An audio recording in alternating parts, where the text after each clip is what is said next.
Good day, everyone. It is estimated that sharks are responsible for around 6 human deaths annually across the globe, while lions kill around 22 people, and snakebite related deaths have reached to six-digit number. Well, mosquito that appears to be the smallest in size, today it is considered as one of the deadliest animal on this planet, which kills around 750,000 people annually, of which malaria alone is responsible for more than half of mosquito-related deaths. I am Dr. Rahul Mandlik from Shalina Healthcare. Welcome you all to this panel discussion, which is organized to observe World Malaria Day. This panel discussion is going to focus the fight against malaria, overcoming the stall in progress. It is going to be a very engaging session because we have panelists from all over Africa. A brief overview of Shalina Healthcare. Today, we are one of the largest pharmaceutical companies in sub-Sahara Africa, manufacturing quality medicines and making them available at affordable prices has been our mission from last 35 years. And we achieve this by manufacturing our products in WHO approved facilities, and we strongly believe in delivering the best care to our patients. And to achieve this, we partner with several NGOs, associations and institutions to roll out a variety of healthcare activities. Today's panel discussion is part of our initiative that is SPEED, which stands for Shalina Professional Engagement and Education. Under this banner, we are providing online and offline learning opportunities to healthcare professionals in Africa. With this, let me welcome our panel members. Dr. Mokuolu is a professor of pediatrics and child health at University of Ilorin Teaching Hospital in Nigeria. He is the technical director of National Malaria Elimination Program in Nigeria, and he has got over 25 years of experience in malaria, neonatology, and public health. He facilitated the release of over $2 billion in support to many African countries for their fight against malaria. He directed the national and zonal TOT on malaria case management, producing over more than 1,300 trainers in Nigeria. Dr. Mokuolu has got wide experience of publishing scientific papers in reputed journals, and in 2011, he got listed in UN New York photo exhibition of Champion to End Malaria. Dr. Mokuolu has been awarded with BMJ's award as a runner-up prize for the best research publication for Aquamed paper, and he is the joint winner of 2017 NLNG prize for science in Nigeria. Welcome, sir. Dr. Woyome, she is currently working in family medicine department at Komfo Anoke Teaching Hospital in Ghana, and she is a national supervisor at National Malaria Control Program in Ghana. Her areas of interest are malaria, health research, epidemiology, nutrition, and training in healthcare. She is a malaria facilitator at Joint Partnership of Global Fund, USAID National Malaria Control Program, and Ghana Health Service. In this role, she is undertaking clinical audits of malaria data. She is coordinating trainer of trainee workshops on case management of malaria, conducting on-site training and supportive supervision for malaria, and developing protocols and standard of treatment guidelines on malaria at district hospital level. She is also founder of Lemuel Heart's Advocacy for Sickle Cell Anemia. Welcome, ma'am. And Ms. Liliana Dayo, she is a public health specialist with focus on malaria from Kenya. Currently, she is unit head of malaria program in Kisumu in Kenya, and also one of the advisors for Kenya malaria strategy from 2019 to 2030. And she has got over 16 years working experience in health system, in public setup, in rural as well as urban setups. And last year, she has played a role of supervisor for Kenya Malaria Indicator Survey. Currently, she is advisor for health system strengthening for faith-based health organizations, also trainer for monitoring and evaluation for malaria programs, and she is playing very important role in health policy development at international, national, and county level. She is a national level trainer of trainers for malaria case management, for health workers, and for community health workers. She has also participated in development of strengthening of malaria program at district level strategy for Africa at Afro WHO in Congo in 2014. So welcome to all panel members. Uh, Audience, this particular program is going to be conducted in three parts. In part one, all the panel members will put forward their own sides through very short presentations. In part two, Professor Mokuolu is going to moderate very interesting discussion, and he is going to raise some compelling points and issues in malaria area. And in part three, on your behalf, I will ask uh, some interesting questions to panel members. So please stay tuned. And now I request Professor Mokuolu to take over the session and to present his slides.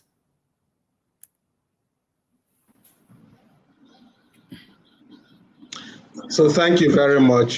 So as it has been announced, we are an array of a panel that cuts across different skill sets in malaria and different experiences and different settings. And we hope that the impact of such a menu of speakers will be felt in the course of this panel discussion. Briefly, I will be taking us through the global malaria trends, just to see why we're talking about stalling of progress in malaria. So here you have the trend in incidence of malaria, that is new cases of malaria occurring per thousand population. And this graph reflects the downward slope of that trend from year 2000 to 2015, and then a much more slower, almost nearly a flattened component of the slope from 2015 to 2019. So between 2000 and 2015, we had 2019, we had a 29% reduction in global malaria case incidence. But then from 2015 to 2019, that rate of reduction has slowed down remarkably to less than 2%.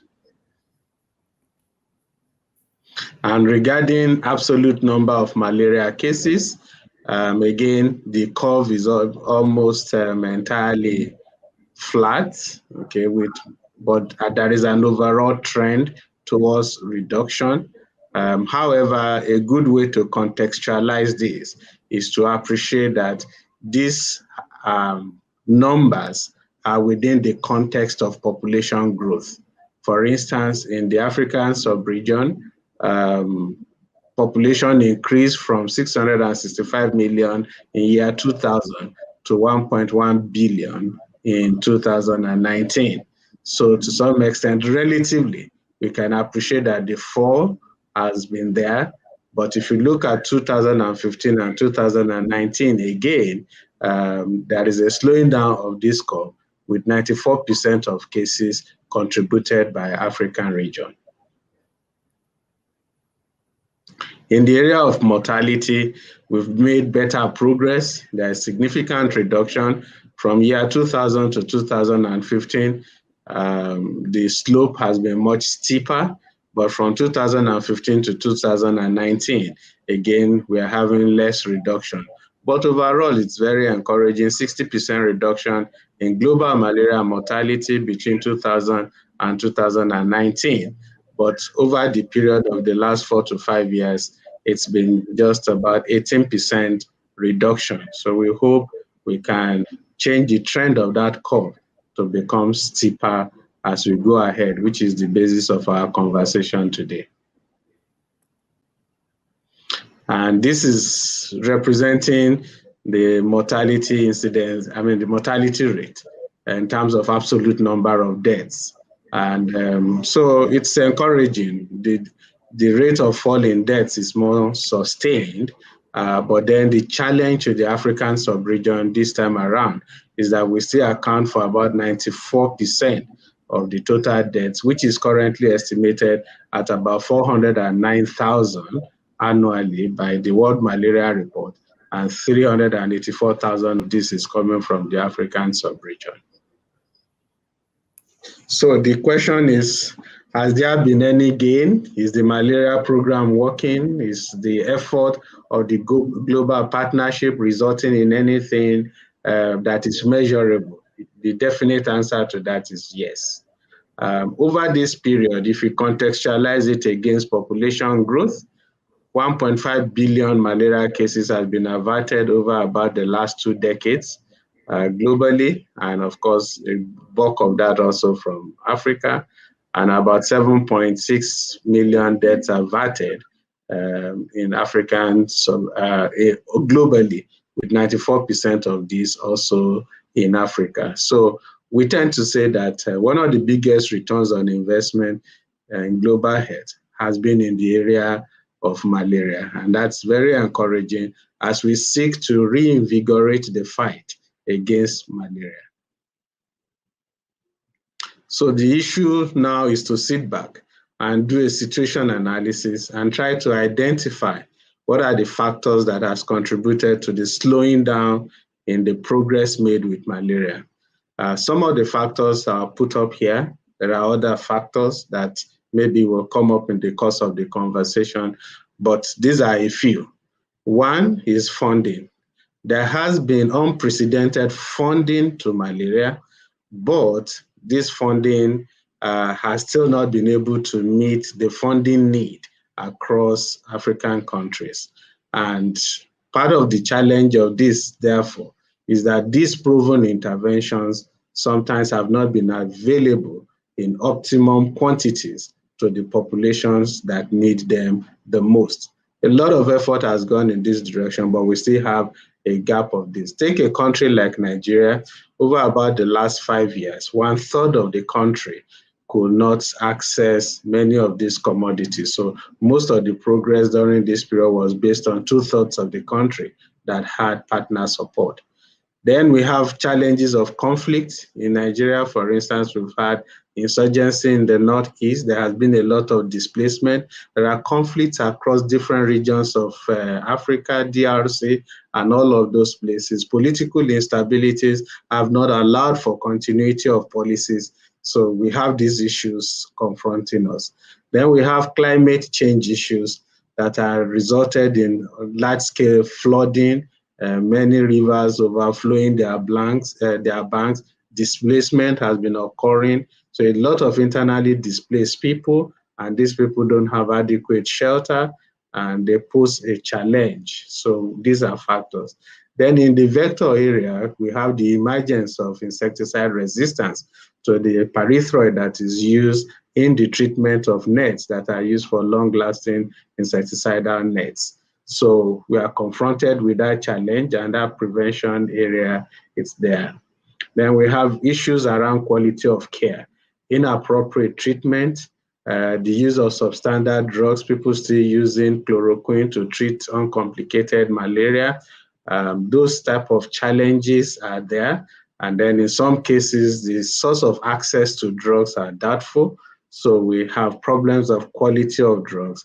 And then when testing is not optimized, those people being treated may not necessarily have malaria, or there is treatment of the wrong set of people, issues around quality of care.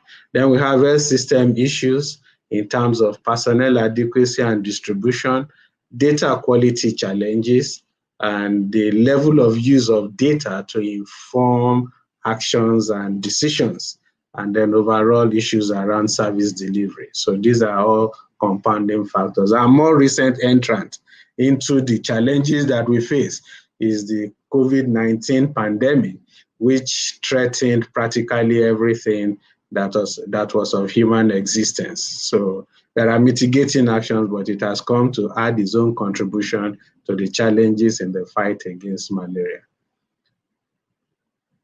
So what will be the way forward for us? Definitely, looking around the table, it's been said that we need to do a little bit more regarding the efforts that brought us to where we are with respect to malaria if we seek to go forward. So some efforts brought us to where we are, to measure differences. So we need to be rethinking malaria. For instance, one of the key issues now is the fact of stratification. It is no longer a one size fits all. We now have to adapt strategies and adapt interventions to the populations the way that is needed most. The WHO has taken an important initiative, which is the High Burden, High Impact Initiative. That has to do with the 10 countries plus one in Asia that are responsible for about 80% of the global malaria burden. This initiative has 4 key elements. Maybe they want to really underscore very seriously is political will. Political will that is demonstrated in terms of policy environment and funding by respective governments and increasing national ownership of the malaria challenge. Then we have strategic use of information, like I just mentioned, about stratification, and then having better guidance principle, not leaving vague areas within our guidelines, and ensuring that all shades of considerations are made and people are guided exactly on the actions to take, and then stronger coordination.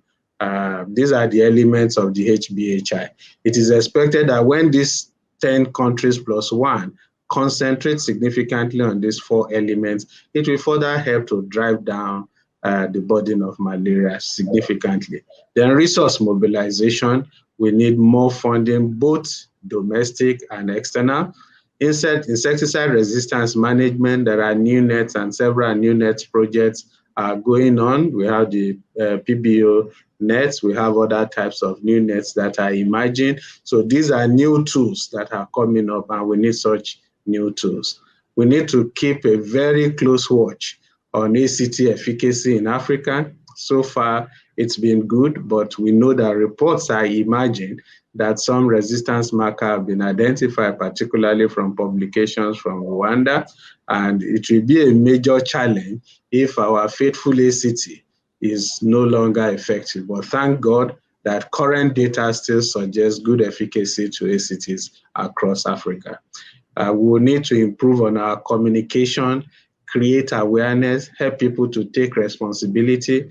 This panel discussion is in the context of World Malaria Day celebration. We are raising a lot of awareness, and it's important that the public is also empowered for them to make the right set of demand, just as the health workers are being trained to offer the right set of services.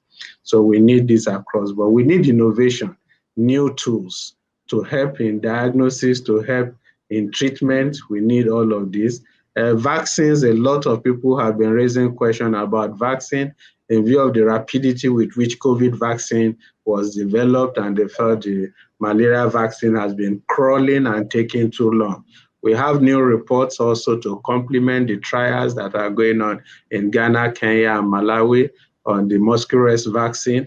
We have new reports emerging currently for the potential of another vaccine from Oxford researchers, some researchers from Oxford University. So let's see what vaccine may do to change the landscape for us.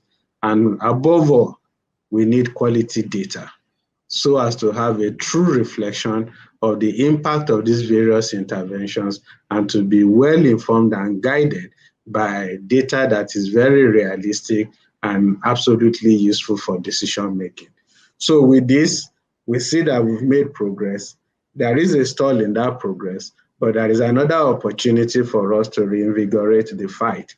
I will now at this point invite my co-panelists to speak to us about case management. Thank you very much for listening.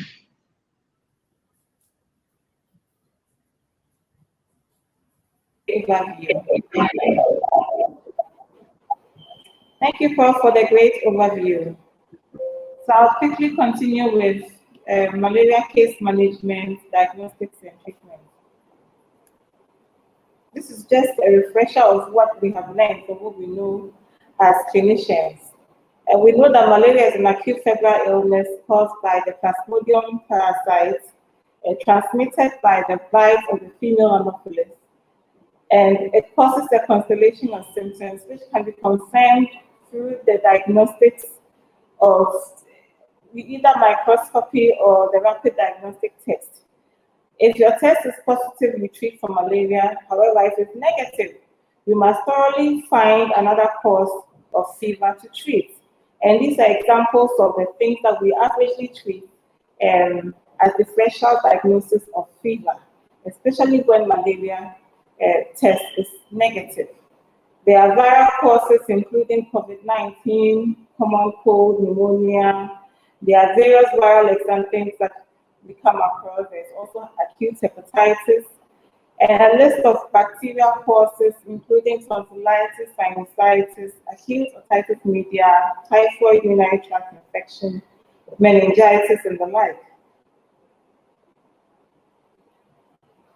So we want to concentrate on gold standard for diagnosis is microscopy. Whilst RDT is also very effective, and in our resource limited settings, we really fall on the RDT a lot. As we know, the RDT is a qualitative test which is able to identify specific antigens produced by the parasite.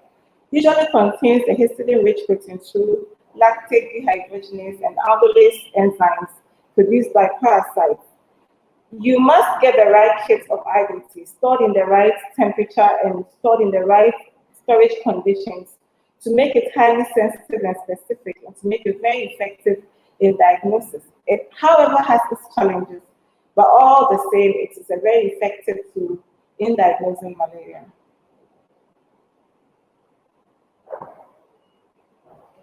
Usually, most of us find ourselves in places where we cannot treat severe malaria. As we know, severe malaria is confirmed malaria with a host of severe symptoms or a host of life-threatening conditions, things that will cause vital organ dysfunction.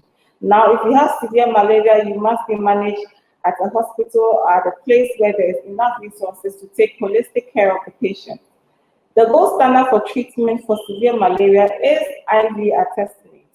And in children or people less than 20 kilos, it is given at 3 milligrams per kilogram body weight at 0, 12, 24 hours. Can be given every 24 hours for a maximum of 7 days, after which every course of parenteral artesunate should be completed with a course of oral ACTs for a maximum of 3 days. Now, before you refer, if you're unable to take care of severe malaria in your facility, there's a hierarchy of medications you use. You must usually start with IM artesunate, especially if you are not allowed to use intravenous access. You start with IM artesunate, which should be readily available at your center. If you don't have that and your child is below 6 years, you can go ahead and prescribe rectal artesunate. That is only for children who are less than 6 years. Otherwise, you jump to IM artemether, or in the absence of all these medications, you can still use your IM purine.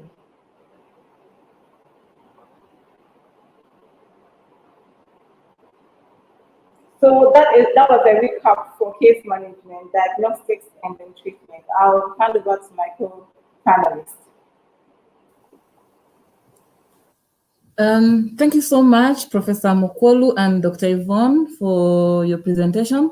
I will talk about the involvement of African communities in combating malaria, and we'll talk about what happens in Kenya. One of the key strategies employed by the Ministry of Health to support community case management is on providing malaria case management at the community level, especially in high transmission areas. And some of the activities which have been implemented to meet the above objective include advocacy and negotiations on the use of malaria rapid diagnostic tests and ACTs with regulators to authorize the use by community health workers, and which has so far been successful. We have further developed and disseminated community case management guideline, which is supposed to be used by any health stakeholder interested in strengthening community case management for malaria. We do have in place a community case management curriculum, which is used for training community healthcare workers, and we regularly support training of community health assistants who work as the liaison officers between the community health workers and the mainstream health providers. Further, since case management of malaria involves a lot of waste generation, we have developed tools on biosafety guidelines to be used by community health workers, which educates them on how to segregate wastes which are generated during testing of malaria at the household level. And we also provide regular support, supervision, and mentorship on the community health volunteers to ensure that the services they're providing at the community health level is in line with what the health policy requires them to provide. So just briefly on the key highlights in training of community health workers on malaria control, we train them on identifying suspected and complicated malaria cases in the community. Here, their capacity on signs and symptoms of malaria is built, and most of the time we emphasize on fever. We also empower them to test and diagnose uncomplicated malaria cases at the community, and we advise them to treat only those who are tested positive. For those who turn out to be negative, the community health workers are required to refer them to the health facility which is close by, which we refer locally to as link health facilities. We train them to refer all the severe malaria cases or any severe disease since they're emergencies, and also refer suspected cases of malaria in pregnancy. We emphasize on the need of community health workers visiting the households on the third day after initiating treatment for uncomplicated malaria, and further make follow-up of all the cases which have been discharged home on home-based care after treatment for severe malaria in the hospitals. They're also trained on social behavior change and communication, and here they're empowered with the key messages to pass to the community members on how to prevent malaria at the household level. And this includes keeping the environment clean, proper hanging of nets, encouraging pregnant women to attend the health facilities for IPTP, and including malaria vaccine amongst children who are eligible for the vaccine. Next slide. So results of community involvement in community case management has been great. So far, the Ministry of Health Kenya has trained over 8,500 community health workers, most of them working in high malaria transmission zones. And this has led to reduced workload in the health facilities, especially with cases of malaria.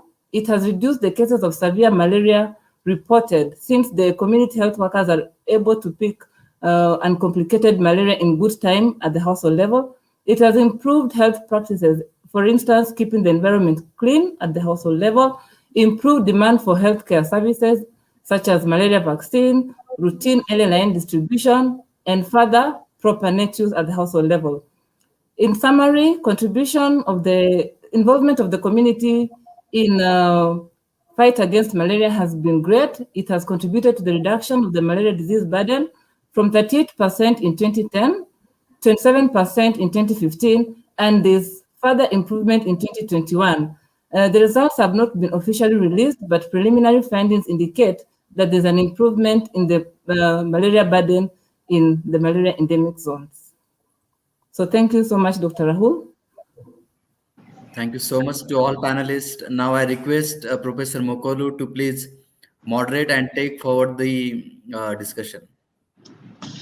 Yeah, so thank you very much. In the last few minutes, we've gone from global to national. We've visited the hospitals and we have arrived at the community. So we've been able to have a spectrum across the different levels of care. And I think what we'll be doing now is to go through some questions that has been pre-written, and we'll discuss that. So considering the fact that I'm moderating, there are some questions addressed to me, but I will probably first ask Dr. Woyome some of the questions that pertain to case management, and then I'll ask Liliana and probably speak into some questions that were addressed to me later on. So the first question I have here with respect to case management is, one, how reliable are the malaria rapid diagnostic test kits? Yeah, thank you for that question. And that question would always pop up at every malaria seminar. The rapid diagnostic test kits are made very sensitive and very specific. More than 95% specific and sensitive for the malaria parasite. We know that all the test kits have various, they are specific for the different malaria plasmodium species that we have. But falciparum being the greatest cause of most of the malaria bedding we see, is the one usually in circulation a lot. And falciparum is about 97% of the plasmodium bedding. Now, the IDT needs to be stored in a very ideal and optimum temperature for it to maintain its viability, because we know that it is an enzyme-based kit. We know that the plasmodium produces enzymes, aldolase and lactate dehydrogenase that has been embedded in the test kit. And because it's enzyme-based, it needs to be kept in a cool place and at the right temperature for it to be effective.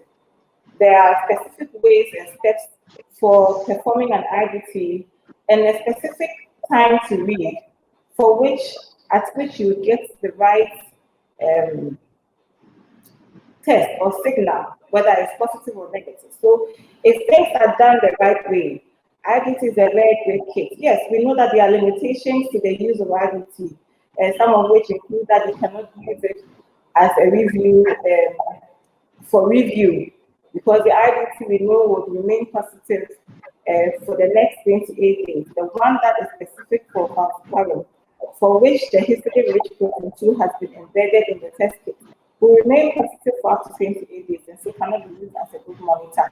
And then we know that the gametocytes also produce histidine-rich protein 2. And even though the gametocytes are not the stages that cause disease as we know it, might still be able to produce histidine-rich protein 2 and might cause the presence of a false positive. And we know that in cases of low parasitemia, maybe parasite count or parasite density less than 200 parasite per microliter, or high parasitemia in cases of parasite density of more than 200,000 parasite per microliter. Those can cause either a false negative or false positive because of the low parasitemia and then high parasitemia. So in that case, experienced biomedical scientists might dilute, especially if they have hyperparasitemia, in order to get an appropriate and specific and correct test results. And then we know that in immune conditions. Okay, maybe, yeah. So thank you very much for that comprehensive response. Let me also ask you this question that is here. This question says that I am aware there is a problem of malaria parasite resistance to ACTs in Southeast Asia. How prevalent is the problem in Africa? Okay, so yes, you're right. And in literature, it said it's been documented that over the past few years, there's seen some resistance pattern to the ACTs in the South East Asian region, about 4 or 5 countries. But that one, there's resistance to the artemisinin-based part of the combination, and then resistance must also develop to the partner drug in that ACT combination. And usually, the resistance is seen in the first part, the artemisinin-based, but it doesn't mean that the parasite becomes resistant to the whole ACT. So what happens is that instead of maybe the ACT clearing the parasite density within minutes or within a few days, you might have to prolong treatment to give it the same effect. However, in Africa, it's not really been noticed. Yes, there's a report about resistance to ACT in Rwanda, but that's just Rwanda, and it's not widespread yet, and it's not multi-drug resistance yet. Like I said, there are two parts of the ACT combination. There's the artemisinin-based part, and there's the partner drug. You need to have resistance to both drugs to make the ACT completely ineffective. But so far, therapeutic efficacy studies organized by the WHO everyone. All right. Thank you Fully very much. established in Africa. So the ACTs are very safe and efficacious to use in our sub-region. Okay. Before I come to Liliana, there is this other question here that says that in my country, chloroquine is available, and I still have the belief that it works well for treating malaria. Must I use ACT for treating malaria?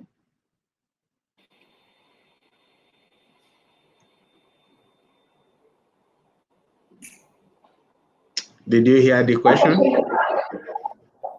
Is that question directed to me? Oh. Yes. You are the one on the hot seat now. Oh, all right. Yes, so the advantage, there's the progression of drug treatment for malaria. So there used to be the monotherapy. We came from chloroquine to the SP combination, and now we are the ACT combination, the artemisinin-based combination therapy.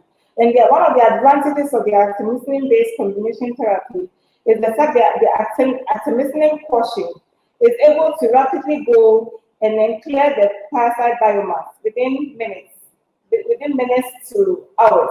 It's able to drastically reduce the parasite biomass. And then the partner drug is also important for prolonged action. So for a period of time, for some weeks, you are supposed to be protected from any reinfection of malaria parasite because of the presence of the partner drug. And so it's difficult for you to say that ACTs are not effective. They are highly effective. I mean, if you compare chloroquine, which is the monotherapy, to the artemisinin combination therapy, those are more superior than using chloroquine. So let's stick to chloroquine. Let's stick to the artemisinin-based combination therapy, and then let chloroquine relax. It's had its impact, and it did a good job. But for now, what is effective and efficacious is the ACT that we have, and it still works. Thank you very much. Yes, I think there might be some other questions later on, but we appreciate those responses. You've spoken about the reliability of the RDTs. You've also spoken to us about the efficacy of the ACTs and a general discouragement from the use of monotherapy as a major policy shift in the treatment of uncomplicated malaria. We appreciate that. So I will move on now to Liliana, and the question here is, I know you've maybe spoken about it to some extent, but can you please elaborate a little bit more on the some of the strategies that you have used within the communities to control malaria? What exactly, you've spoken to us about community case management, but what are the community engagements and what strategies have you adopted within the overall effort at controlling malaria landscape? Yeah. All right, thank you so much. In vector, we have involved the community healthcare workers in ensuring that every pregnant woman who attends our health facilities lives with a treated bed net to prevent them from getting malaria in pregnancy. This includes children who are below the age of 1 year old. In addition to that, the community health workers play a major role during mass net distribution, where they ensure all the households within their villages are registered to benefit from the process, meaning that each household at least receives a net to be used by the family members. In addition to that, as I mentioned earlier, they provide case management for uncomplicated malaria, and for those with severe disease are referred to the nearest health facility. In some instances, they even accompany the members of the community to the hospital. They also play a major role in surveillance of malaria cases in the community. They do have chalkboards where they indicate the number of cases of malaria they observe monthly. So they're able to advise the community members when the malaria interventions are failing or when they're not embracing the interventions appropriately. Thank you very much. I'm aware that I'll ask you two in one question. Number one will be the communication strategy. Can you share with us some of your lessons learned or best practices in the area of communication? And then can you also share with the audience the concept of the community units around which the community intervention for malaria is arranged in Kenya? All right, I will start with the We have various ways that we use to pass key messages to the community. We have the interpersonal communication, which is mostly on one-on-one, and it targets special groups of people, for instance, pregnant women. And here the community health workers have discussions such as need for going to the hospital for IPTP, need for going to the hospital for antenatal profile, etc., etc.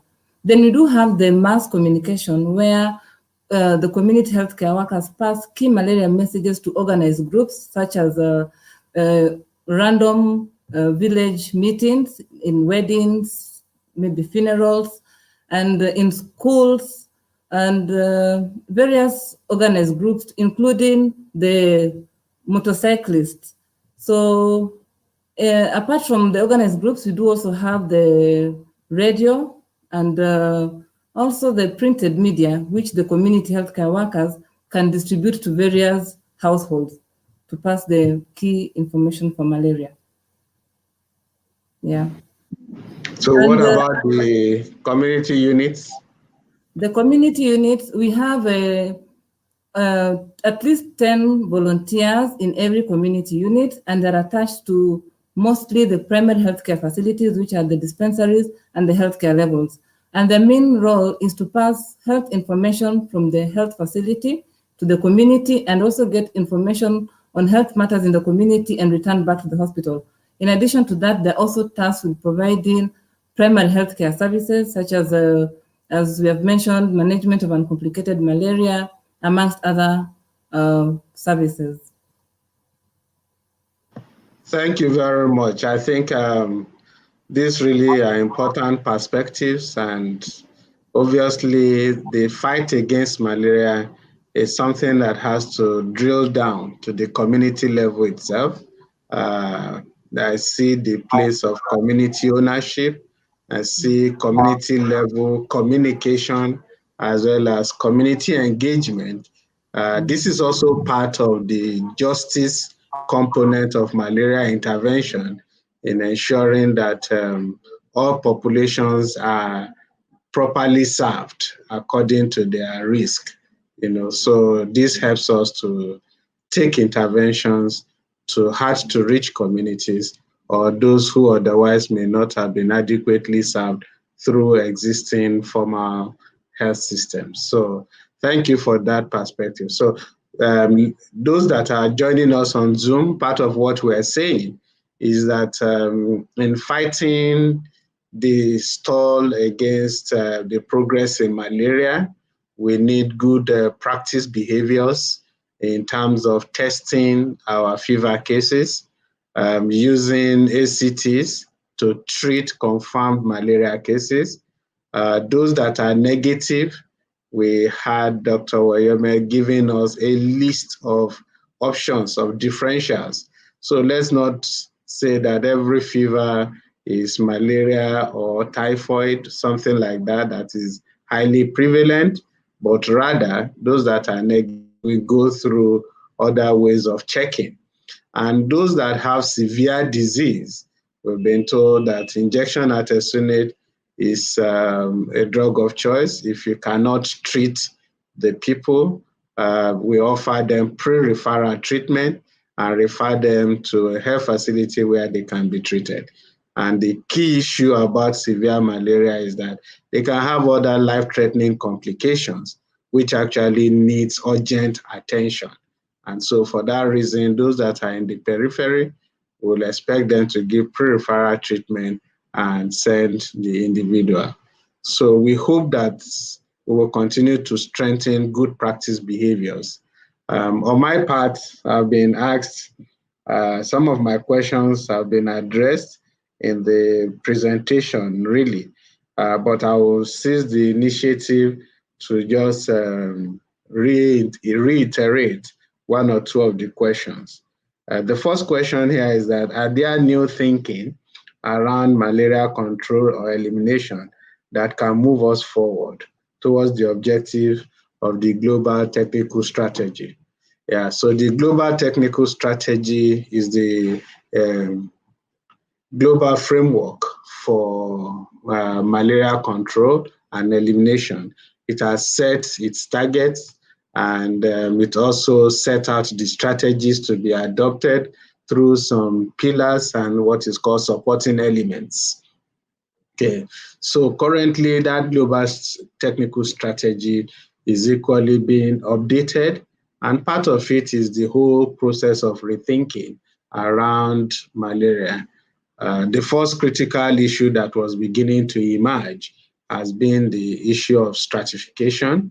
Then the other that is trying to base intervention according to specific characteristics of a particular geographical space for the maximum impact and efficiency in the deployment of that. There are also commission efforts to identify innovations that can be adopted and incorporated into existing strategies. Even new ways of resource mobilization are also being thought about. The whole issue of the private sector as a very, very big sector that has not had too much of formal engagement. There is a renewed and concerted effort to engage the private sector in a much more deliberate way. And that is cutting across the different levels of private sector representation or interest. Within the private sector, for instance, there are those who are manufacturers of products that are used in malaria control. They have a different set of engagement. You have the service delivery arm. That's those who are simply rendering clinical services within the private sector orientation. You have private sector for philanthropy, those that are able to provide resources and support interventions. Traveling across several African countries and supporting African countries, it's becoming obvious that there is the uniform development of private sector strategies that are now being incorporated into the malaria response. Okay, so, and of course, we've also said that in areas like insecticide resistance management, both for indoor residual spraying as well as the use of insecticide-treated nets, the whole concept of reviewing and developing new insecticides with different mechanisms of action and then having combination of insecticides. All of these are part of the initiatives that are currently ongoing with respect to efforts to address the stall in progress.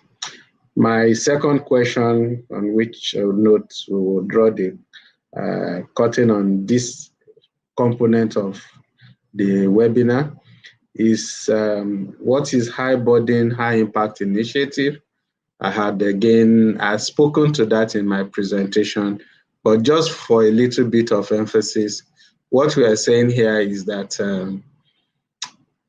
let me give you a quick rundown. If you take all the countries and the current prevalence of malaria globally, 80% of the overall burden can be accounted for among 10 countries in sub-Saharan Africa and 1 country in Asia, and that is India. Okay, so the whole idea is that if you're going to move the eye of the needle as far as the burden of the disease is concerned, then there is need to strategically focus on these 10+1 countries. Why not taking off our eyes, of course, from the gains that have been made in other countries? And that is why it's very, it's on a happy note to recognize that some countries are being designated malaria-free, even within our current space. And Algeria, for instance, has been declared malaria-free. So countries are making progress generally, but these 10 countries, we need to double the effort. We need to go outside conventional paradigm and also make sure that we are able to achieve greater impact in whatsoever set of interventions. And one of the things that the High Burden High Impact Initiative is giving us opportunity to do is to accommodate various country-led initiatives. Before, it will have appeared as if all countries are simply conforming to a unitary system of command and control with respect to malaria. But again, the diversity of each country, the new opportunities that each country has, and the innovations within the country, there is now an opportunity to place all of that on table and to see how country-led initiatives can be better supported and how that learnings can be made from that. So this high burden, high impact initiative drives through those 4 elements that I have mentioned earlier: political will, strategic use of information, availability of guidance and principles of care, and then coordination. So that is what is being done, and it is hinged strongly on country-led efforts and country ownership. It is my firm belief that we are simply at another threshold, at another junction, whereby we can review the lessons over time. And I'm sure going forward, especially from the theme of this year's World Malaria Day, that says zero malaria, let's draw the line against malaria. And in a very simplistic way, I just thought about it that as we were all much younger, when 2 children want to fight, they tend to draw a line in between themselves and say that if you have the courage, you should cross this line. I think the challenge is that we need to draw that type of line against malaria and say, thus far you will not proceed because we are ready to confront you with all that we have. So we are hoping that this global consciousness and the renewal of energy in this regard will give us another ray of hope, and we will have better outputs by the time a lot of surveys are conducted in the very near future. And we should be moving towards malaria elimination very strongly in the African sub-region. I want to thank my co-panelists for the way in which they have trashed many of the issues that were presented to them as questions. I will now hand over to Dr. Raoul, who will then take other questions that might have come in over the period of this panel discussion. Thank you. Thank you so much, sir. Thanks for this very impactful presentations from all panel members, as well as very engaging discussion. And thanks once again for sharing your own experiences from your respective regions. I'm sure it is going to be helpful for all of us across Africa. Now, let us move towards the last part of the program, that is question and answer. And in this part, I will request our panel members to respond to the questions asked by our audience.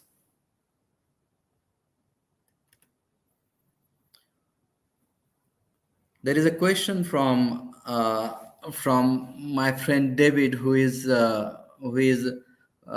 practicing in nursing from Kenya. He would like to know that what brings tiredness after taking anti-malarial or curative malarial drugs.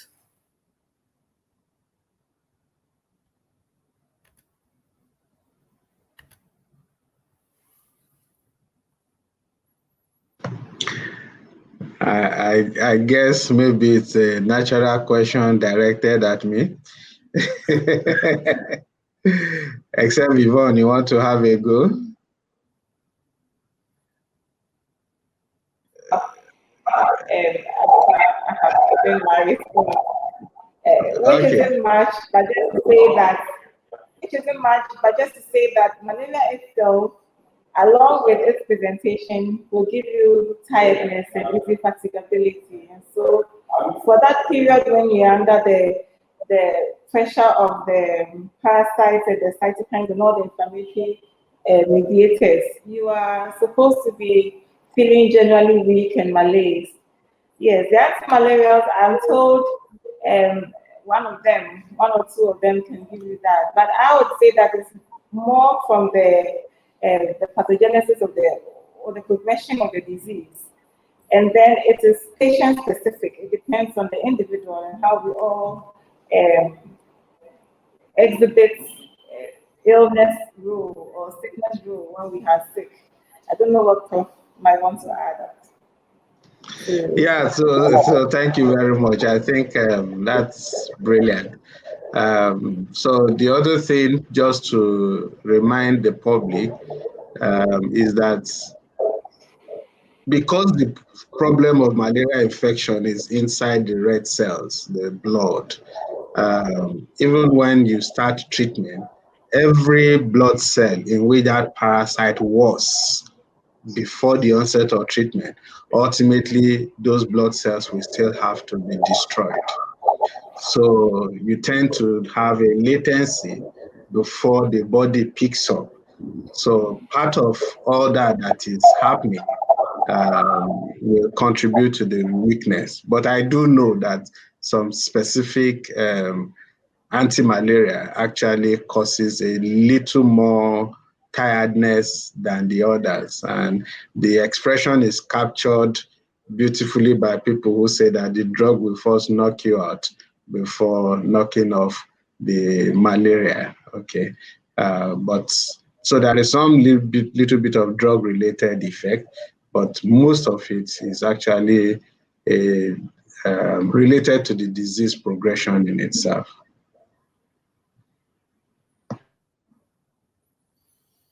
Right. Well, let's move to next question. There is a question for rural setup, and it has been asked that how best or how in most effective way can we help to people residing in rural setup as far as malaria management is concerned.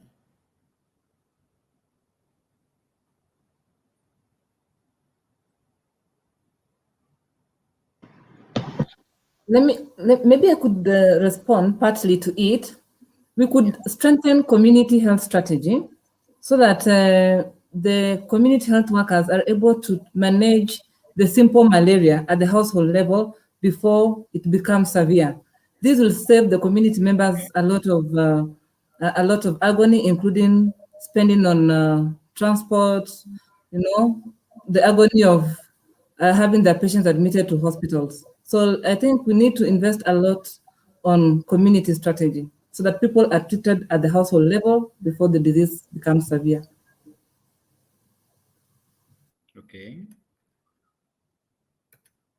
Sir, I think you would like to contribute to the response. No, I think that's okay. That's really Fine. Okay. Next question is from Dr. Edwin. What is the longest distance a female Anopheles mosquito can travel looking for a blood meal?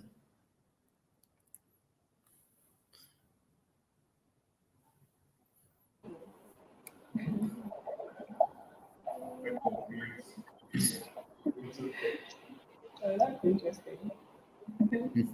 Prof, would you want to attend? Well,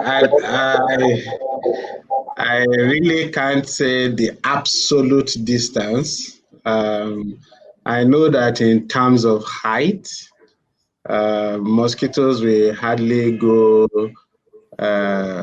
beyond heights of 2,000 meters. But in terms of horizontal distance, I'm sure it will be a few hundred meters, a few meters that they are more likely to travel across by their characteristics. They are very much lightweight and they really cannot travel too far. So within the household space and the spaces that are around, that is more likely to be where they will travel. And they are probably going to meet all sorts of barriers along the road. So I don't know the absolute distance in kilometers. Right, sir. Very interesting question, though, and maybe in future technology can help us by tagging with some sensors to the mosquitoes, right? The way we are doing. No, through- the answer may be out there. It's just not my purview, so to say. Yeah. Okay, great. So next question is from Dr. Agnes, who would like to know that which could be the best approach to cerebral malaria in adults.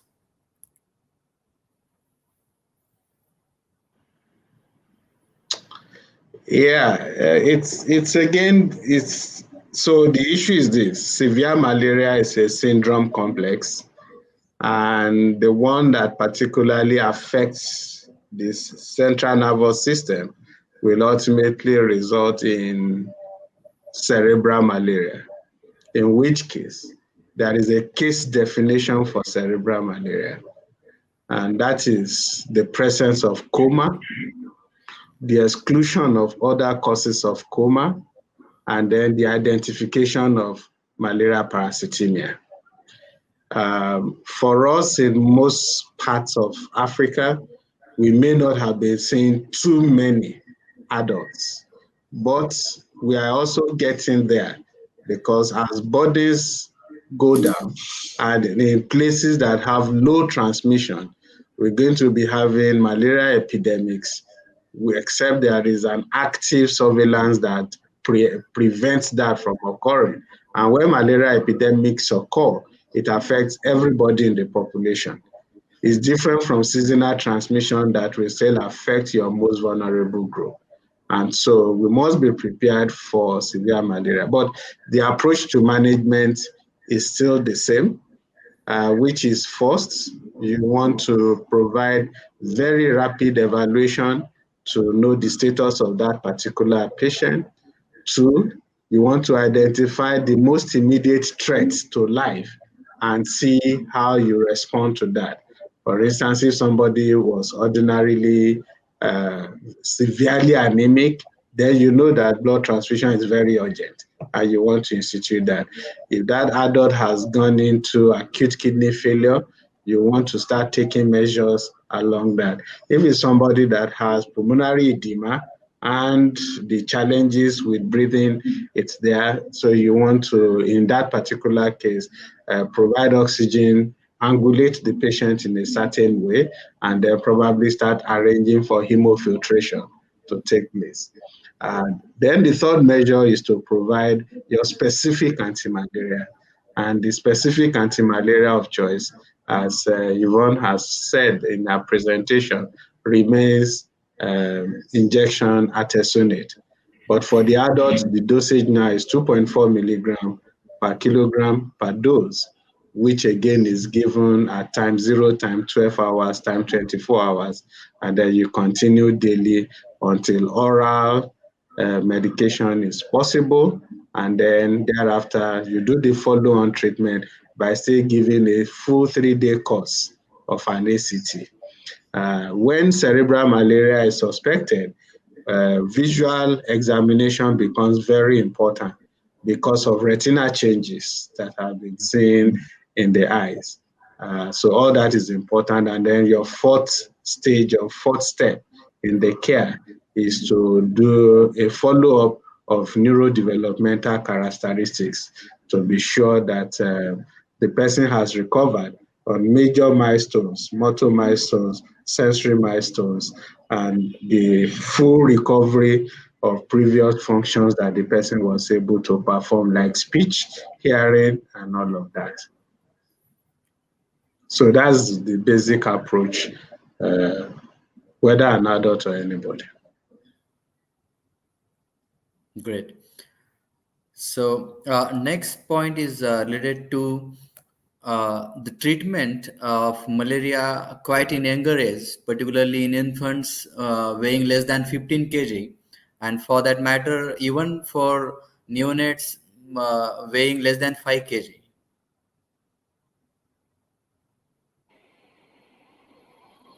Yeah, so for children below 15 kg, the first line ACTs are still indicated, i.e. the artesunate amlodipine can be used, and then the artemethyl lumefantrine can also be used per the appropriate weight.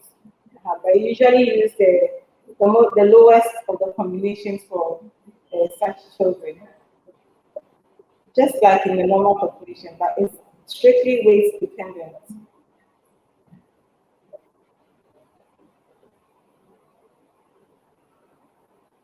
If I may add to that, for children less than 5 kg, with the evidence shows that actually we can use our ACTs for them.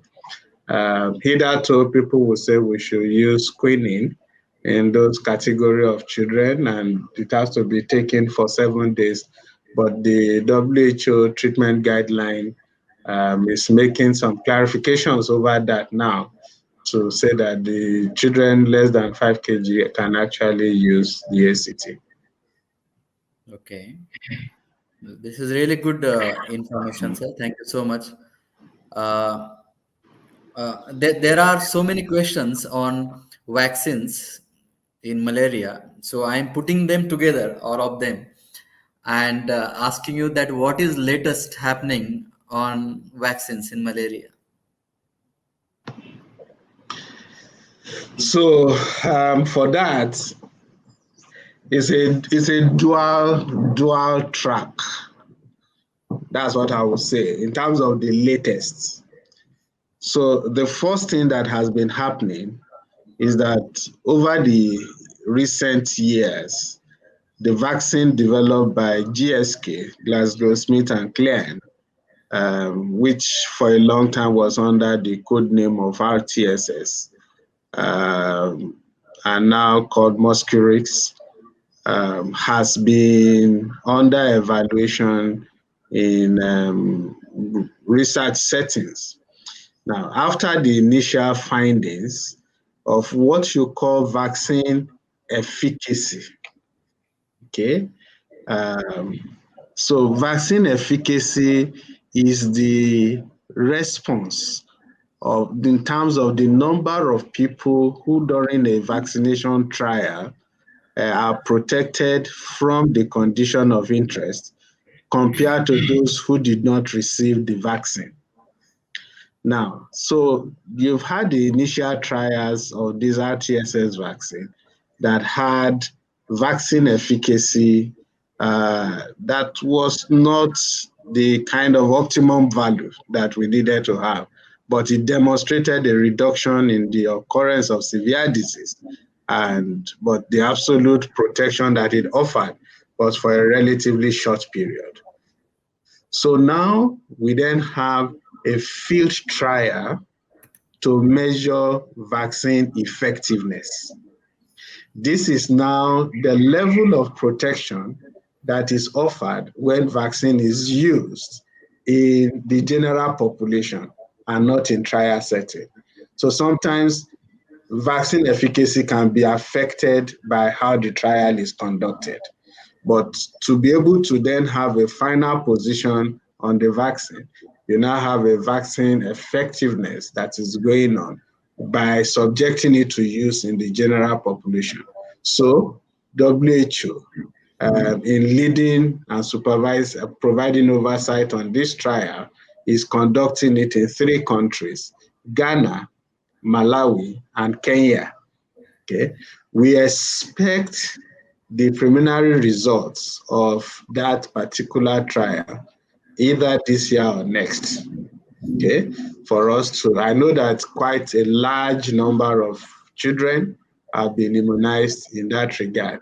So when we have that result and it is now evaluated in terms of what was achieved in normal population or in routine population setting, it is now going to inform what will be the policy trust in terms of where will it sit within the armory that we presently have in fighting malaria. So whether it will be promoted for use across board as we're doing for COVID, we don't know until that result comes out. Whether it's something that may be restricted just for use among travelers and things that we don't know. So we're waiting for the current field study in normal situation in order to check for the effectiveness of the vaccine. That is the story about RTSS. But anybody who's been following the news will know that in the last 48 hours thereabout, there is a publication from Oxford University where there is the development of a vaccine which during the phase 2B trial is being reported to offer a vaccine efficacy of 77%. It will appear to be the highest level of efficacy documented till date. So whether that evidence will be compelling enough to grant an emergency use authorization, we don't know. How that sits with what WHO is currently trying out in these countries, we are unable to tell.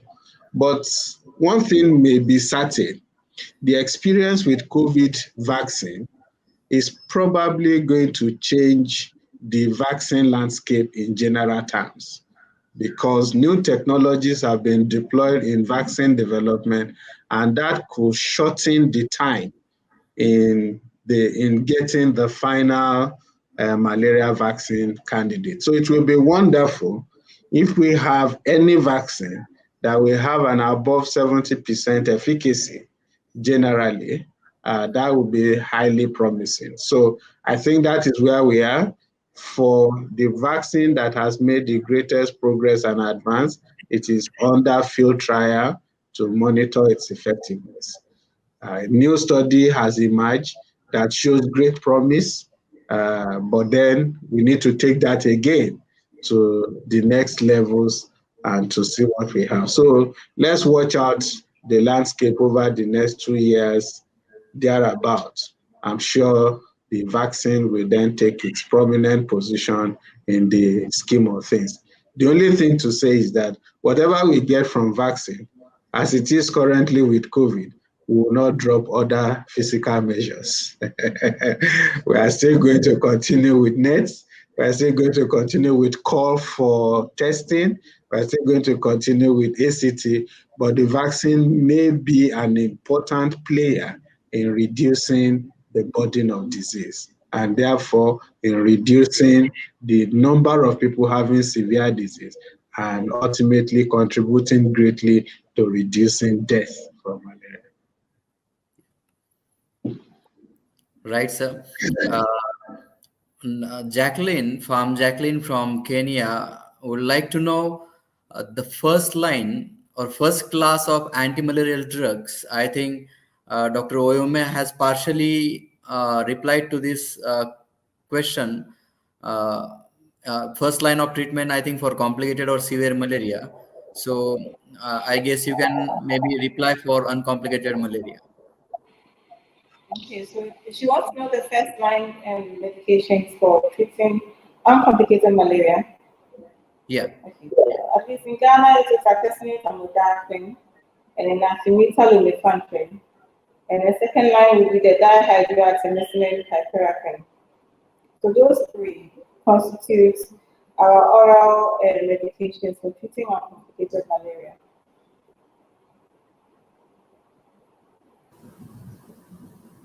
Okay. Maybe we can just add that first line is a country-specific decision. Yes. So all we can say is that ACTs are generally the recommended treatment for uncomplicated malaria. But how a country lists them out for programmatic deployment will be their own decision based on certain other local variables.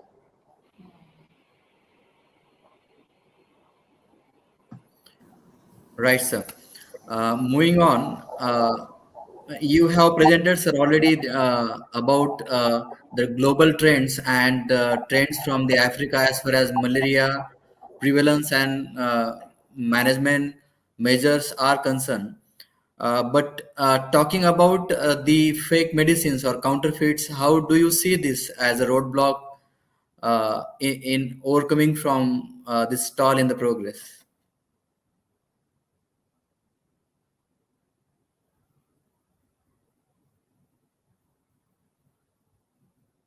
Is that for me?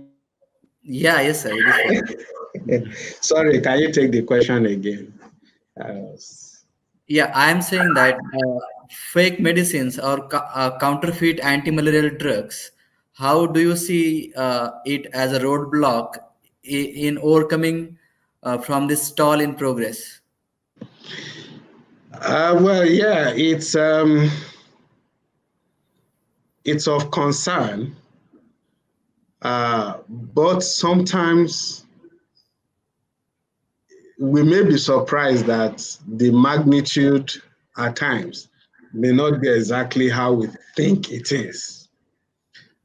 So there is no statement that will be made that can be regarded as consistent over time. Okay? Sometimes we did very well with the curtailment of fake and substandard drugs, and then some other times we're not doing too well. It all comes down to the forces of demand and supply as a major factor. So when there was a global push through, for instance, the AMFM, Affordable Medicines for Malaria initiative, or the private sector co-payment initiative, what these initiatives did was to ensure the availability of cheaper and genuine anti-malaria, and hence it sort of reduced the incidence of the fake and adulterated drugs under those circumstances, okay? But when you take that away, there is probably a tendency to make sure that people just get any type of drug from anywhere. So again, it's dependent on your regulatory authorities, but we are concerned because as the person who asked the question, when you have fake and adulterated drugs, of course, you're going to use it for treatment and you not get the desired effect. And then there will be a lot of backlash in people losing confidence in the drugs. But I must say that we undertook a study and we checked for, particularly with ACTs, not any other anti-malaria, particularly the ACTs. And through mystery shopping, we tried to buy up a lot of ACTs in the pharmacy stores.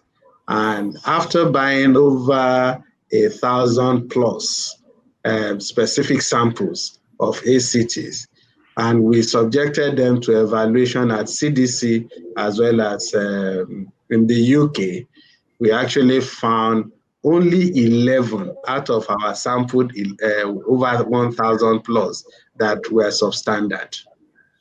Okay, and those ones we bought from the itinerary drug sellers, actually. It wasn't from any of the major stores. But again, between when that study was conducted and now, there might be some changes in the landscape. But when we interacted, like in Nigeria, with our regulatory authority, they also still told us that the level of fake and adulterated drug that they discover on counter is still usually less than 1%.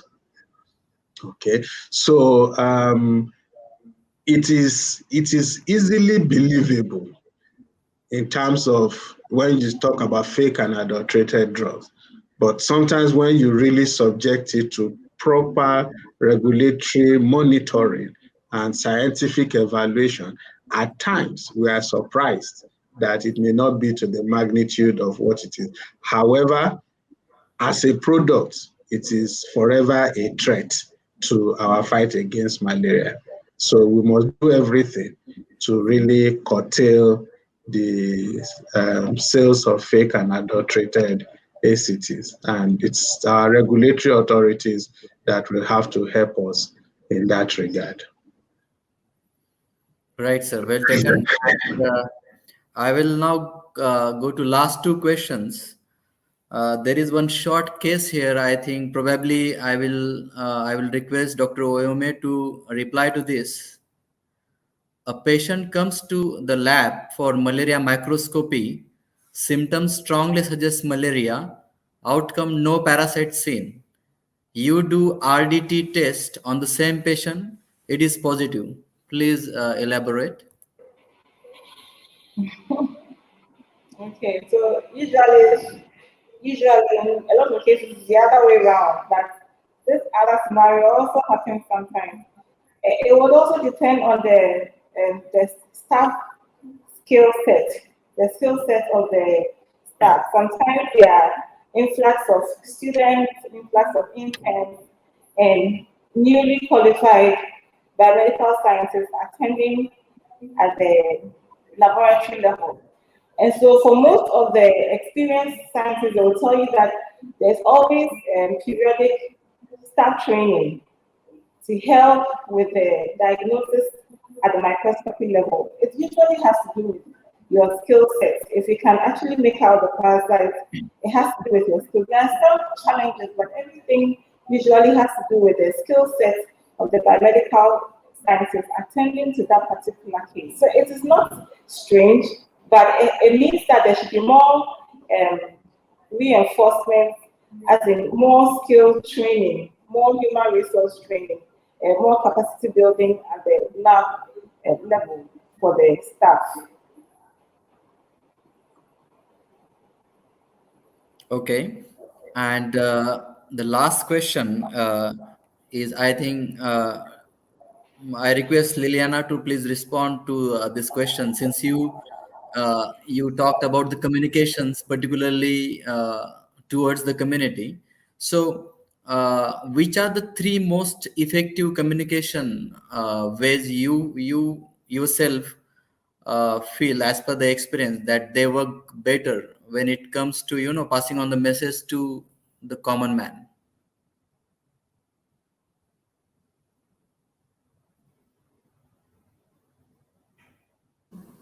Thank you, Dr. Rahul. I think it depends on the message you want to pass and the target audience. So, for instance, if it is pregnant women, and especially the teenagers, you better you use the interpersonal communication strategy, since they're still shy and wouldn't want the whole community to know that they're pregnant or suffering from this or that disease. But if it's just general information, like for instance, on the importance of net ownership and net use, then we can use mass communication such as using the public address system. We can use banners. We can use the community health workers to distribute flyers.